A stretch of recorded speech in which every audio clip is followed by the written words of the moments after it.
मैं डर रही हूँ क्योंकि एक्सीडेंट मुझसे हुआ है। वो फर्श पे तेल तूने गिराया था। कह दे जो मैं सोच रहा हूँ वो गलत है। मुन्नी, तेरा दिमाग तो ठीक है, अगर रीत को कुछ हो जाता तो? और वो बेचारी वहां सोच रही है कि तू सच में उसकी फिक्र कर रही है। कहां से आते हैं घटिया आइडिया तेरे दिमाग में? किसी को चोट पहुंचाने की हिम्मत भी कैसे आती है? एक गलती करके उसकी कवर अप करने के लिए दूसरी गलती। कितना नीचे गिरेगी तू? आपको जो कहना है ना कह लीजिए। मैंने जो कुछ भी किया था मैंने खुद को बचाने के लिए किया, और आप तो रोक नहीं पाए रीत भाभी को। रीत को अगर लग जाएगी, वो बेड रेस्ट पे रहेगी, तो वो इस केस के लिए इन्वेस्टिगेट ही नहीं कर पाएगी। स्पीड से बढ़ रही है ना इस इन्वेस्टिगेशन की, वो मुझ तक भी पहुंच जाती। तो मेरे पास बस यही तरीका था कि मैं थोड़े दिन उन्हें इस केस से दूर रख पाऊं। अब आगे ना आप पर है कि आप उन्हें कैसे मनाएंगे, वरना क्या? रीत को दोबारा चोट पहुंचाएगी? और अगर तुझे लगता है कि रीत के केस छोड़ने के बाद कोई और ये केस नहीं लेगा तो तुझे गलत लग रहा है। वो एक्चुअली मुझ पे गुस्से से बरस रहे हैं क्योंकि मैंने रीत को फर्श पे तेल गिरा के गिरा दिया है।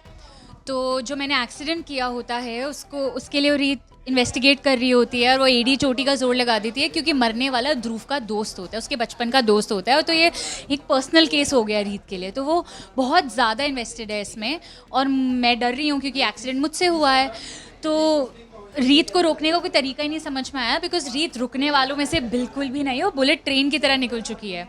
तो मैंने सोचा कि अगर रीत को अगर लग जाएगी, वो बेड रेस्ट पे रहेगी, तो वो इस केस के लिए इन्वेस्टिगेट ही नहीं कर पाएगी। तो एक मेरा छोटा सा ट्रैप था कि मैं बस रीत को फंसा दूँ ताकि थोड़े दिन मुझे और मिल जाए कि मैं कोई और सोल्यूशन सोच पाऊँ। सारे तो फ्लॉप नहीं हुए अभी तक, बट मोस्टली उन्नति इज़ मैनिपुलेटेड बाय भुआ जी, बहुत ज़्यादा।